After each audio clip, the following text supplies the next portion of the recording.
तन्नो बाबा प्रचोदयात्। ஷீரடி சாய் பாபா உந்தன் பதங்கள் பணிந்து ஆரத்தி எடுத்தோம். ஆரத்தி சாய் பாபா உந்தன் பதங்கள் பணிந்து ஆரத்தி எடுத்தோம். ஷீரடி சாய் பாபா உந்தன் பதங்கள் பணிந்து ஆரத்தி எடுத்தோம். ஆரத்தி சாய் பாபா.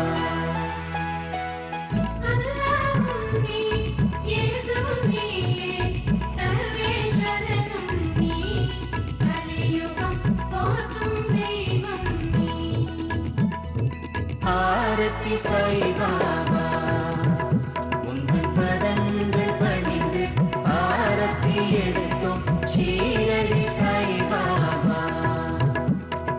சாய்நாத பகவான் சாய்நாத பகவான் சாய்நாத பகவான் சாய்நாத பகவான் சாய்நாத பகவான் சாய்நாத பகவான் சாய்நாத பகவான் சாய்நாத பகவான். ஓம் சாய் வரதாய நமः. ஓம் அபயப்பிரதாய நமः. ஓம் ஆதிபுருஷாய நமः. ஓம் சர்வ ஈஷாய நமः. நீலை கொண்டு விளக்குகள் ஏற்றி இருளை அகற்றினையே.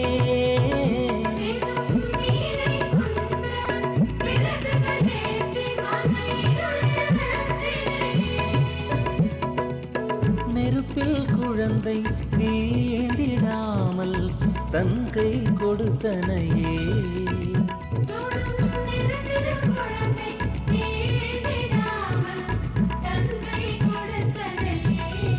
நாளும் பல லீலைகள் புரிந்தனையே.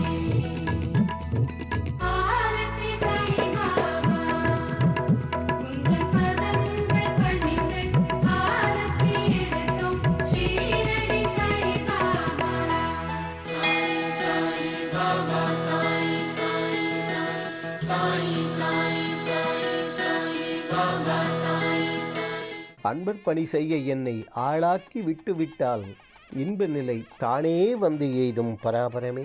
ஷீரடி சாய்பாபா அவருடைய வாழ்க்கை வரலாற்றை நாம் தரிசிக்கப் போகின்றோம்.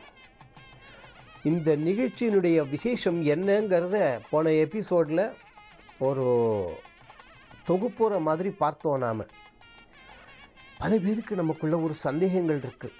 ஷீரடி சாய்பாபா இந்துவா முஸ்லீமா, அவர் எந்த ஊர்க்காரரு, என்ன நியாயம் எனக்கு ஒன்றும் புரியல. நமக்கு ஒரு ஆத்திரம் அவசரம், ஏதோ ஜுரம் அழுது தலைவலி ஏதோ ஒன்று வச்சுக்கோங்களேன். அந்த கடலை டாக்டர் எழுதி கொடுக்குறார். கடலை போய் நம்ம மாத்திரையோ மருந்தோ வாங்குகிறோம். அந்த மருந்தை தயாரித்தவர் எந்த நாட்டுக்காரர், ஆம்பளையா பொம்பளையா, கருப்பா சிகப்பா, நெட்டையா குட்டையா, என்ன மதம் என்ன ஜாதி, யோஜனை பண்ணுறோமா? நான் ஒன்றும் புரட்சிகரமான கருத்தை சொல்லியுள்ள, சத்தியமாக நான் ஒன்றும் அப்படிலாம் பண்ணவே இல்லை, ஞாபகம் வச்சுக்கோங்க. சற்று நேரம் வாழ்க்கை ஒரு பஸ்லேயோ எதுலையோ போயின்னு இருக்கோம். அந்த டிரைவர் என்ன விசாரிக்கிறோமா? சற்று நேரம் கூட நம்ம அந்த இதுவே விசாரணை பண்ணாமல் போகிறோமே. அப்போ வாழ்க்கை பயணத்தில் நமக்கு இருந்து நம்மை செலுத்தக்கூடியவர்கள், அதை நாம் ஆராய்ச்சி செய்ய வேண்டிய அவசியம் இல்லைங்கிறது. அவர்கள் சொன்ன பிரகாரம் அந்த மாத்திரையை வாங்கி டாக்டர் சொன்ன பிரகாரம் சாப்பிட்றோம் இல்லையா? அப்படி அந்த ஞானிகளும் மகான்களும் சொன்னபடி நாம் வாழ்க்கையை நடத்தினோன்னா நல்லா இருப்போமே. என்ன குறைஞ்சி போகிறோம் தெரியுறதா? இப்பொழுது எங்கு பார்த்தாலும் பல இடங்களில், இதோ மயிலாப்பூரில் பார்த்தேன்னா பாபா கோவில், இந்தென்ன பார்த்தா தண்டையார்பேட்டையில் ஒரு கோவில், அந்தண்ட பார்த்தால தண்டையார்பேட்டையில் கிராஸ் ரோட்டில் மங்கம்மா தோட்டம்னு ஒரு பகுதி இருக்குது, அங்கே ஒரு பாபா கோவில். இப்படி எங்கு பார்த்தாலும் ஏராளமான அடியார்கள் பாபா பாபா என்று இவர்கள் வணங்க வணங்க ஏதோ இந்த குழந்தையெல்லாம் பாப்பாக்கள், இவர்கள் பாபாங்கிறார்கள். அவர் பாப்பா பாப்பான்னு இன்னும் அந்த மகான் அருள் செய்து கொண்டிருக்கின்றார். தெரியுறதா? இப்போ வாங்கோ அவருடைய வாழ்க்கை தகவல்களை யார் யார் என்ன நூல்களாக எழுதி வைத்திருக்கிறார்கள் என்று பழங்கால நூல்கள், அந்த நூல்கள் பெயர்கள், எழுதின ஆசிரியர்கள் பெயர்கள் கூட பார்த்தோம். நாம் நிஜாம் தேசம் அங்கே அந்த ஊருக்கு பக்கமாக பத்ரின்னு ஒரு ஊர். அந்த ஊரில் ஹரிசாத்தே, நாம் ஹரிசாத்தே என்றே பார்ப்போம். ஏன்னா அதில் ஹரிசாடேன்னு ஒன்று ஹரிசாட்டே அப்படின்னு, அதாவது D1 T1 அப்படி 2 இருக்குது.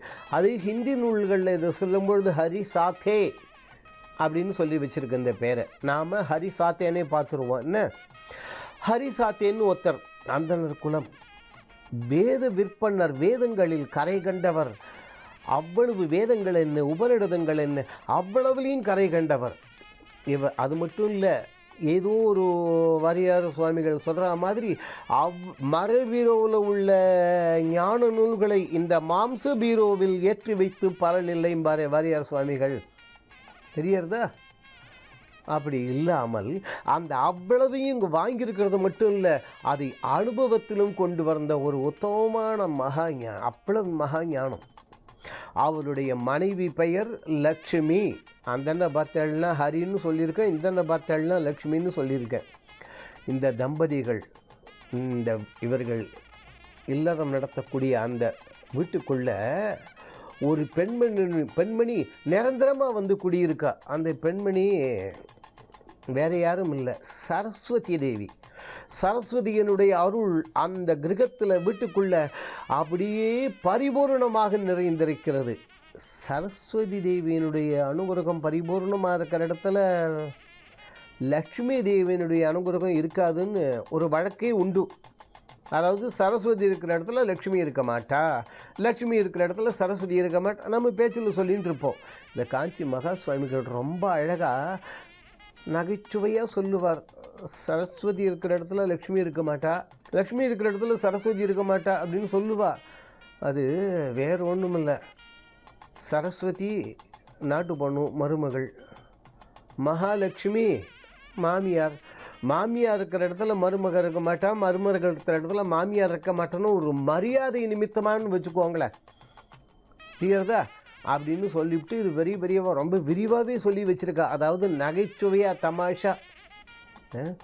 அப்படிப்பட்ட இந்த நம்ம ஹரிசாதேவனுடைய கிரகத்தில் சரஸ்வதி தேவியினுடைய அனுகிரகம், ஆசீர்வாதம், அருள் முழுமையாக பரிபூரணமாக இருக்குது. நாட்டு பொண்ணுங்கிறக்கா நம்ம ஏன் எட்டி கூட பார்க்க வேண்டாம் அப்படிங்கிறதுனால தான் போல இருக்குது மகாலட்சுமி அந்த கிரகத்துக்குள்ளே எட்டி கூட பார்க்கல. வறுமை தாண்டவமாடுகின்றது. ஒரு உண்மையான கல்விமான் இப்படிப்பட்ட மருவம் வந்தால் மனத்தளவில் கூட அவர்கள் அதிகரியப்பட மாட்டார்கள், பயப்பட மாட்டார்கள். இருக்கிறதை வைத்து கொண்டு நாம் நன்னா வாழலாமே, என்ன குறை, இன்னும் வேணும் வேணும் வேணும் வேணும் வேணும்னு வாங்கி போட போட போட எல்லாத்தையும் வாங்கி வீட்டுக்குள்ளே வச்சுட்டு கடைசியில் நிம்மதி எங்கே கிடைக்கும்னு வெளியில் தேடிந்து அலைகிறோமே. ஹரிசாத்தையும் அவருடைய மனைவி லட்சுமியும் பெயருக்கு தகுந்தாற்போல் அவ்வளவு உத்தமமான தம்பதிகள். என்ன வழக்கப்படி ஒரு குறை, என்னடா இப்போ தானடா சொன்னேன் வறுமைங்கிறது இருக்குன்னு, அதை தவிர வேறு என்ன குறைங்கிறாளா? வேறு ஒன்றும் இல்லை. இவர்களுக்கு மழலை செல்வம் இல்லை, குழந்தை செல்வம் இல்லை. ஹரிசாத்தே வேதங்களில் கரகண்டவர்னு சொல்லியிருக்கோம், உத்தமமான பெண்மணி இவள்னு சொல்லியிருக்கோம். இந்த தம்பதிகளுக்கு குழந்தையாகத்தான் பாபா அவர்கள் வந்து அவதாரம் செய்ய போகின்றார். எப்படி என்பதை, நிகழ்ந்த தகவல்கள் என்ன என்பதை அடுத்த நிகழ்ச்சியில் நாம் தரிசிக்கலாம். அந்த ஞானிகளும் மகான்களும் நம் எல்லோருடைய உள்ளங்களிலும் இல்லங்களிலும் எழுந்தருளியிருந்து நம் குடும்பங்களில் ஆரோக்கியம், அமைதி, நிம்மதி, ஒற்றுமை என்று சொல்லக்கூடிய அந்த மாபெரும் செல்வங்களை வாரி வழங்க வேண்டுவோம். அவர்கள் வழங்குவார்கள்.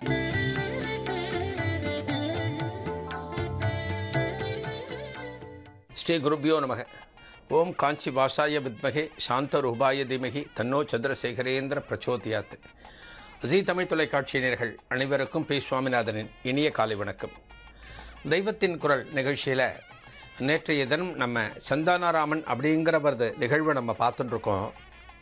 இந்த சந்தானாராமன் மகா சுவாமிகளை தரிசனம் பண்ணணுங்கிறதுக்காக காஞ்சி ஸ்ரீமடத்துக்கு வந்திருக்கார்.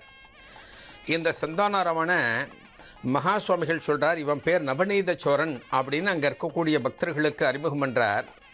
இந்த தகவல் அந்த சந்தானாராமனுக்கு ரொம்ப வியப்பு ஊட்டும் வகையில் இருந்தது. அந்த கதையை மகா சுவாமிகள் சொல்ல ஆரம்பிச்சுட்டு வரார், தனது சிப்பந்திகள் மத்தியில் சொல்ல ஆரம்பிச்சுட்டு வரார். இந்த பையன் என்ன பண்ணினா, இந்த சந்தானராமன் இப்போ கூட இருக்கிற பசங்க அத்தனை பேரும் வித்தியாசமாக வடை போண்டா பஜ்ஜின்னு சாப்பிடும்போது இவ ஆற்றுல மட்டும் வெறும் சாம்பார் ரசம் மோர் மட்டும் கொடுத்துருந்தா இவனுக்கு நாக்கு தவிச்சு போச்சு. இந்த பொருட்களை தானும் வாங்கி சாப்பிடணும்னு ஆசைப்பட்டான். ஆனால் கையில் காசு கிடையாது. அப்போ தான் என்ன பண்ணினா ஒரு திட்டத்தை தீட்டினா, பரவாயில்ல இது தப்பாக இருக்கிற மாதிரி தெரியுது, ஆனாலும் செய்யலாம் அப்படின்னு தைரியமாக இறங்கினா. என்ன காரியம் அப்படின்னா, இவ அப்பா ராத்திரி அவ கிரகத்துக்கு வந்த பிறகு அவர் சட்டையை கட்டி மாட்டிட்டு போயிடுவார். அந்த சட்டையில் காசு வச்சுருப்பார். இவன் என்ன பண்ணுவான், ராத்திரி அப்பா இல்லாத நேரத்தில், யாரும் அந்த இடத்துல இல்லாத நேரத்தில் அந்த சட்டைப்பைக்குள்ளே கையை விட்டு ஒரே அணா காசு மட்டும் எடுத்து வச்சுப்பான். அதுக்கு மேலே தொடவே மாட்டான். ஒரு அணா காசு மட்டும் எடுத்து வச்சுட்டு பத்திரப்படுத்தி வச்சுருவான். அடுத்த நாள் ஸ்கூலுக்கு போகும்போது போகிற வழியில் அந்த ராமோய்யர் கடையில் அந்த ஒரு அணாவை கொடுத்துட்டு ஒரு நாளைக்கு வடை வாங்கி சாப்பிடுவான். வடையை சாப்பிடும்போது அவனுக்கு இருக்கிற ஆனந்தம் இருக்கே, அவன் என்னமா அதை ரசித்து சாப்பிடுவான் தெரியுமா? அந்த வடை சாப்பிட்றதுக்கு முன்னாடியே நாம் இன்றைக்கி வடை சாப்பிட போகிறோம் அப்படிங்கிற எண்ணமே அவனோட நாக்கில் ஜலத்தை ஊற வைக்கும். அந்த வடையை அப்படி ஆனந்தமாக சாப்பிட்டுட்டு ஸ்கூலுக்கு போடுவான். இது யாருக்குமே தெரியாது. அடுத்த நாள் என்ன பண்ணுவான், இதே மாதிரி ஒரு அணா காசை எடுத்து வச்சுட்டு கார்த்தால ஸ்கூலுக்கு போகும்போது அவரோட ராமு ஐயரோட கடைக்கு போய் ஒரு போண்டாவை வாங்குவான். அந்த போண்டாவை ருசித்து சாப்பிடுவான். அடுத்து ஒரு நாள் என்ன பண்ணுவான், பஜ்ஜியை சாப்பிடுவான். இதே போல் இந்த 10 வயசு பையனுக்கு என்னென்ன பலகாரங்கள்லாம் சாப்பிடணும்னு மனசுக்குள்ள ஆசை இருக்கோ, விதம் விதமான பொருட்களை நாக்கு ருசிக்க சாப்பிடணும்னு ஆசை இருக்கோ, அவை எல்லாவற்றையும் அந்த ஹோட்டலில் தினம் ஒன்று ஒன்றா வாங்கி சாப்பிடுவான். ரொம்ப ஆனந்தப்படுவான். ஒரு அணாவை இதுக்காக எடுக்கிறோமேன்னு யோசிக்க மாட்டான். நாள் இப்படியே போயிட்டு இருந்தது. ஒரு நாள் இவ அப்பா இதை கண்டுபிடிச்சிட்டார். அதாவது சந்தானராமன் இதோ இருக்கிறானே, இந்த சந்தானராமனோட அப்பா இந்த விஷயத்தை கண்டுபிடிச்சிட்டார். பையன் பண்ணக்கூடிய திப்பிசத்தை கண்டுபிடிச்சிட்டார்.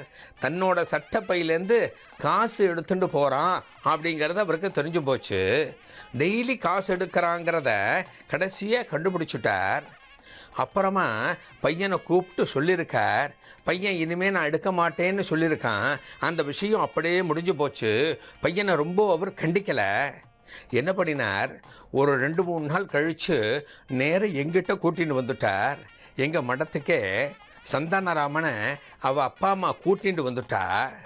கூட்டிகிட்டு வந்து என் முன்னால் அந்த பையனை நிற்க வச்சு ஏதோ குத்தம் பண்ணினவ மாதிரி அவனை நிற்க வச்சு அவனை பற்றி அவனோட அப்பா ஒரு பெரிய புகார் பட்டியலை படிக்க ஆரம்பித்தா. என்ன புகார் பட்டியல் தெரியுமா? இந்த சின்ன வயசுலேயே இவன் சட்டப்பைக்குள்ள கையை விட்டு காசு எடுக்கிறான் பெரியவா. ஏன் சட்டப்பைக்குள்ளேயே கையை விட்டு காசு எடுக்கிறான். இந்த பழக்கம் இவனுக்கு இப்படியே நீடிச்சுதுன்னா இவனோட எதிர்காலத்தில் இவன் திருடனாக போயிடுவானோன்னு எனக்கு பயமாக இருக்குது பெரியவா. அதனால் பெரியவா தான் இதான அவனுக்கு ஒரு நல்ல வார்த்தை சொல்லி அவனை நல்ல நிலைமைக்கு பெரியவா தான் கொண்டு வரணும். அதனால தான் உங்ககிட்ட நான் கொண்டு வந்திருக்கேன். நான் வணங்கக்கூடிய ஆச்சாரியரான நீங்கள் தான் இந்த பையனுக்கு ஒரு நல்ல வழியை காமிக்கணும் அப்படின்னு எங்கிட்ட சொல்லிட்டா. பையன் ஏதோ பெரிய குத்தம் பண்ணின மாதிரியும், உலகத்தில் யாருமே பண்ணாத ஒரு குற்றத்தை இந்த சந்தானராமன் பண்ணினது மாதிரி எனக்கு முன்னால் ஒரு குற்றவாளி கூண்டில் நிற்க வைக்கிற மாதிரி நிற்க வச்சு அவனோட அப்பா புகார் பட்டியல் படிக்க ஆரம்பிச்சுட்டா. இந்த பையன் இருக்கானே சந்தானராமன் தலை குனிஞ்ச வாக்கிலே நின்றுட்டு இருந்தான். அந்த பையனுக்கு என்ன சொல்கிறதுன்னு தெரியல. காசு எடுத்தது உண்மைன்னு அவனே சொல்லிட்டான். காசு எடுத்துட்டு அதை என்ன பண்ணினேங்கிறதையும் சொல்லிட்டான். அந்த பையனை யாருமே ஒன்றும் குத்தம் சொல்ல முடியலை. அந்த பையன் அப்படியே நின்றுட்டு இருந்தான். நான் பார்த்தேன். அவனோட அப்பாவை கூப்பிட்டேன். சந்தானராமனோட அப்பாவை பக்கத்தில் கூப்பிட்டு, தப்பு அவன் பேரில் கிடையாது, உன் பேரில் தான் இருக்குது அப்படின்னு நான் அவன்கிட்ட சொன்னேன். உடனே அவன் அப்பா என்னை பார்க்க ஆரம்பித்தா. என்னடா அது பெரியவா வித்தியாசமான ஒரு தீர்ப்பை கொடுக்க ஆரம்பிக்கிறாளே. பையன் காசு திருடுறான், பையனுக்கு புத்திமதி சொல்லுங்கன்னு பையனை கூட்டின்னு வந்திருக்கோம். பையன் நல்லவன்னு சொல்லிட்டு நமக்கு புத்திமதி சொல்ல ஆரம்பிக்கிறாளேன்னு சந்தானராமனோட அப்பா என்னை பார்க்க ஆரம்பித்தான். நான் சொன்னேன் அவங்கிட்ட, இந்த சின்ன வயசில் இந்த சின்ன குழந்தைகளுக்கு ஒரு 10 வயசு பையனுக்கு நாக்கை கட்டுப்படுத்த முடியாது. இந்த குழந்தைகள் தாங்கள் படிக்கக்கூடிய பள்ளிக்கூடத்தில் பசங்க என்ன சாப்பிட்றதோ அதெல்லாம் சாப்பிடணும்னு ஆசை இருக்கும். நாம் வீட்டில் குழந்தைகளை வச்சுட்டுருக்கோம்.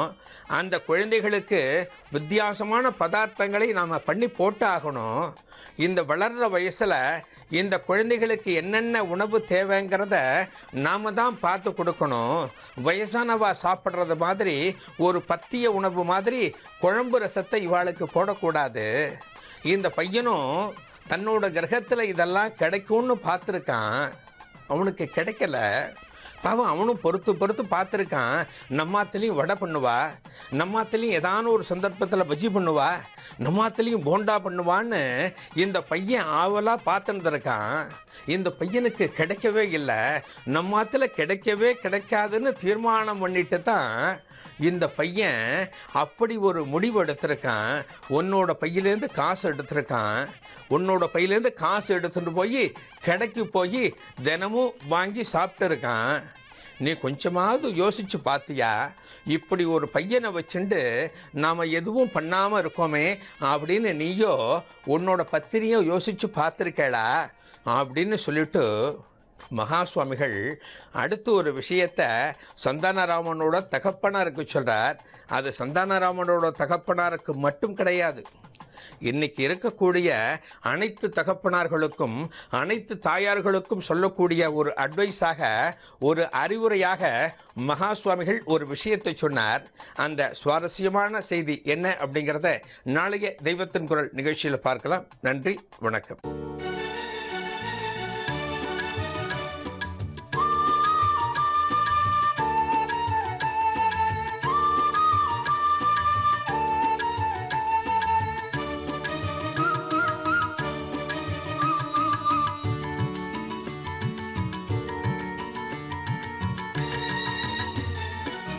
மங்களரூபிணி சிம்மவாகினி மகிஷமர்தினி கோவில் கொண்டாளே கூத்தாண்ட நகரிலே அம்மா கோவில் கொண்டாளே அகிலம் காக்க வந்தாளே. பெண்களின் தெய்வமாய் அன்னையின் வடிவமாய் அன்பெனும் ரூபமாய் நேரில் வருபவள் அம்மா நேரில் வருபவள் ஆத்தா நேரில் வருபவள் அம்மா நேரில் வருபவள்.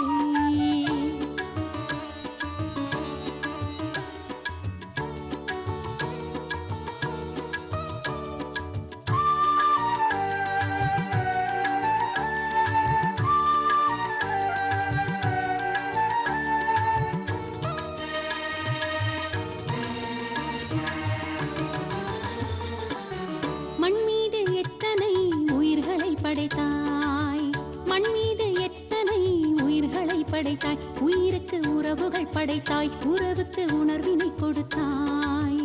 அறிவினில் 1000 தலைகளை படைத்தாய், உயிர் பெறும் ஞானத்தை அளித்தாய். உணர்வாய் உயிராய் என்னை ஆளும் தாயே, உணர்வாய் உயிராய் என்னை ஆளும் தாயே. வேண்டும் வரம் தந்தருளும் மகிஷாசுரமர்த்தினி அம்மா மகிஷாசுரமர்த்தினி எங்கள் மகிஷாசுரமர்த்தினி. மங்களரூபிணி சிம்மவாகினி மகிஷம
விளக்குகள் வைத்தோம் உன் வாசல் தேடி வந்து விளக்குகள் வைத்தோம் பூவினில் மாலைகள் தந்தோம் உனக்கொரு அர்ச்சனை செய்தோம் மாவிலி தோரண